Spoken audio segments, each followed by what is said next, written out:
Әл-Мұқаддим, алға шығарушы. Пайғамбарларын және басқа да сүйікті құлдарын бұл өмірде және ақыретте алға шығарады. Өзіне инабатты құлдарын тура жолға салады. Оларды ұлық дәрежелерге көтереді. Ал Алланың құзырына шығуды ойламаған, тәкаппар, шектен шыққандардың ақыретте дәрежесін төмендетеді. Бұл есімнің мағынасын терең түсінген адам мақсаттарында, ниеттерінде және мінез құлқында нені қолдап, нені алып тастау керек екенін, сондай-ақ жүрегіндегі сүйіспеншіліктерді саналы түрде реттейді. Әл-Мұқаддим есіміне иман еткен адам Алланың құзырындағы дәреженің адамдардың ой пікірімен өлшенбейтінін біледі. Ол әрдайым жақсылықтың кілті, жамандықтың құлпы болуға тырысады. Әл-Муаххир, артта қалдырушы, дұшпандарын артта қалдырады. Көбінесе бұл есім Әл-Мұқаддим, алға шығарушы есімімен қатар айтылады. Себебі Алла тағала қалағанын алға шығарады, немесе дәрежесін жоғарылатады, ал қалағанын артта қалдырады, яғни дәрежесін төмендетеді.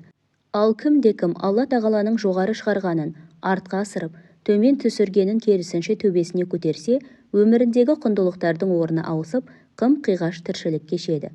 Бұл есімнің мағынасын терең түсінген адам өмірдің өткінші екенін шынайы сезініп, ақыретін естен шығармайтын болады, тақуалығы артып, құлшылықтарын орындау жеңілдейді. Әл-әуәл, бірінші, алғашқы, баршаның алдында, ол мәңгі тұрады. Оның алдында ешбір зат болған емес.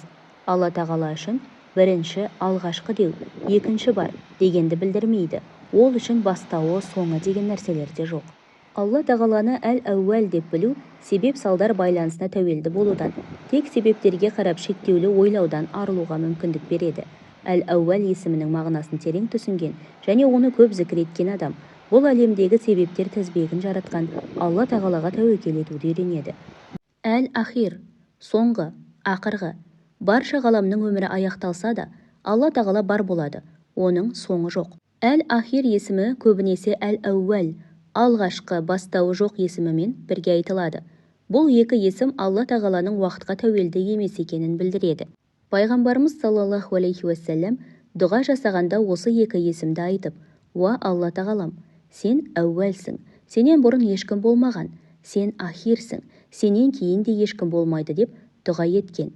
Бұл есімнің мағынасына терең бойлаған адам уақытша болмыстарға байлану, жоққа байлану екенін жақсы түсінеді. Артында жойылмайтын іс қалдыруға ниеттеніп, Раббысының ризашылығына сол арқылы жетуді өзіне мақсат етеді. Бұл есімді көп зікір еткен адам жаман әдеттерінен арылады, соңғы демінде о дүниеге иманмен аттанады. Әз-Захир, анық, көзге көрініп тұрушы. Ол аяттары күн, ай, жұлдыз, тағы басқа арқылы өзінің бар екенін анық көрсетіп тұрады. Ғаламдағы барлық жаратылыс Әз-Захир болған Раббымыздың бар екенін және тек екенін айқын көрсетеді. Тіпті бұл дәлелдердің көптігі көзімізге оның бар екенін шұқып көрсетіп тұрған жоқ па? Қайда қарасақ та оның құдіретін және ғажайып өнерін көре аламыз. Әз-Захир есімі Алла тағаланың бар екенін сыртқы әлемге көрсетіп тұр. Демек, бұл есімнің мағынасын терең түсінген адамның да сөздері мен іс-әрекеттері осыған сай болатындай иманның сыртқа шыққан көрінісі болуы керек. Әл-Батин, көрінбей жасырын тұрушы. Жаратылыстарға көрінбейді. Ол бәрінің ішкі сырын біледі. Әл-Батин есімі әдетте Әз-Захир, анық, көзге көрініп тұрушы есімімен бірге айтылады. Екеуі бірге мына мағынаны білдіреді. Оның бар екендігін дәлелдер айқын көрсеткенімен, болмысы қандай екенін адамдар сезім мүшелерімен, ой қиялымен біле алмайды. Ол ғаламдағы барлық нәрсенің сыртқы бейнесін білгені сияқты, олардың жасырын жақтарын да біледі. Бұл есімнің мағынасын терең түсінген адам ішкі жан дүниесін, ниетін, жүрегін таза ұстауға көңіл бөледі. Бойын қорқыныш, үрей билеген адам осы есімді көп зікір етсе, қорқыныш пен үрейден арылады. Әл-Уәли, дос, мұсылмандардың жанашыры. Дос сізді жақсы көретін және амандығыңызды қалайтын адам. Бірақ бір адаммен қаншалықты ажырамас дос болсаңыз да, ол да пенде болғандықтан көп жағдайда сіздің қайғыңызға бірге қайғырудан басқа ештеңе істей алмайды. Алайда Алла тағала сіздің досыңыз болса ше. Алла тағаланың достығы барлық билік пен күшке ие болған Раббымыздың мейірімі деген сөз. Алланың достығы құлдың иманы мен адалдығына, өзінің қамқорлығы мен қорғауын сыйлайтын достық. Алланың достығы адал достық. Әл-Мутәәли, абыройы бәрінен биік. Ол құдіретімен барлық нәрседен үстем. сан және шектеу сияқты жаратылыстарға тән сипаттар мен ерекшеліктерден пәк әрі ұлы. Еш нәрсе оның білімі мен құдіретінен тыс қала алмайды, және оның құзырына келіп есеп бермейтін еш нәрсе жоқ. Тәкаппарлықтың ең үлкен емі болған намаздағы сәжде пенденің бұл дүниедегі шын мәнінде жете алатын ең биік дәрежесі. Адам Алла тағаланы жүрегінің ең биік нүктесіне қойғанда, бұл жүрек сәждесіне айналады. Бұл есімді көп зікір еткен адам бойындағы жаман қасиеттерден арылады, күнәдан сақталады. Әл-бәр, ізгілік істеуші. Ол еш уақытта құлдарына жамандық істемейді. Құлдарына тек ізгілік және қамқорлық етеді. Құранда бұл есім әр-рахим, иманға келген құлдарына өте мейірімді есімімен бірге айтылады. Яғни Алла тағаланың ізгілігінің иман жолын таңдап, дұрыс іс-әрекет жасағандарға болатынын аңғаруға болады. Бұл есімнің мағынасын терең түсінген адам әрдайым басына келген жақсылықтың Раббысынан екенін өте жақсы біледі. Өзі де басқаларға жақсылық жасайды. Алайда оны жақсылық алғаны немесе басқадан сол жақсылықты күткені үшін емес, өзі жақсы адам болғаны үшін жасайды. Тіпті жамандық жасағандарға жақсылықпен жауап береді. Оларды кешіреді, әрекетін сынамайды, қарым-қатынасты қиындатпайды. Әт-тәуәб, тәубені қабыл етуші. Ол әрдайым адамдардың шынайы жасаған тәубесін қабыл етеді.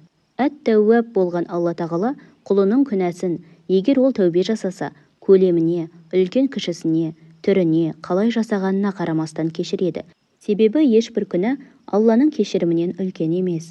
Егер құл күнәларынан бас тартса, онда Алла тағала оған әт-тәуәб және әр-рахим есімдерімен мәміле жасайды. Имам Ғазали бұл есім адамдарды тәубе жасауға шақырады дейді. Өйткені әт-тәуәб есімі құлдарына тәубе жолын жеңілдетуші дегенді де білдіреді.